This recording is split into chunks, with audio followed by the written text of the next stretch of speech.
Axular. Behin, donostiar bat, iruindar bat eta axular apaiztegian ikasten ari ziren. Apaiztegian ikasketak amaitu ondoren pentsatu zuten. Tira, jangoikoaren legea ikasi dugu.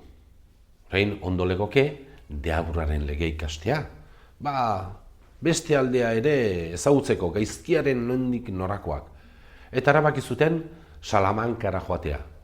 Deaburraren eskola hain baitzegoen.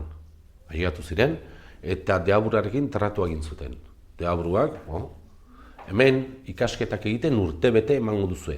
Eta ordainez, ikasketak amaitu ondoren zuetako bat bertan geldituko da. Eta ongi, tratua ikusiko dugu. Talaxe urtea eman zuten, deaburraren legea ikasi, eta deaburruak orduan esan ziren. Orain, erabaki beharko duzue, zuetako nor geldituko da nirekin.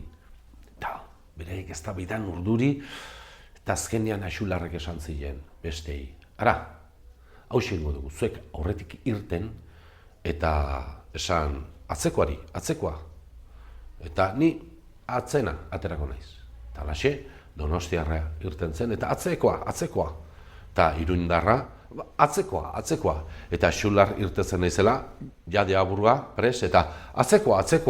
Eta irtetzera zijoala, deaburua konturatu zen, inor gehiago etzekola, bere atzaparra sartuta, eta justo axularren itzala eta harrapatu zuen. Eta handik aurrera, axular itzalik gabeko gizona bihurtu omen zen.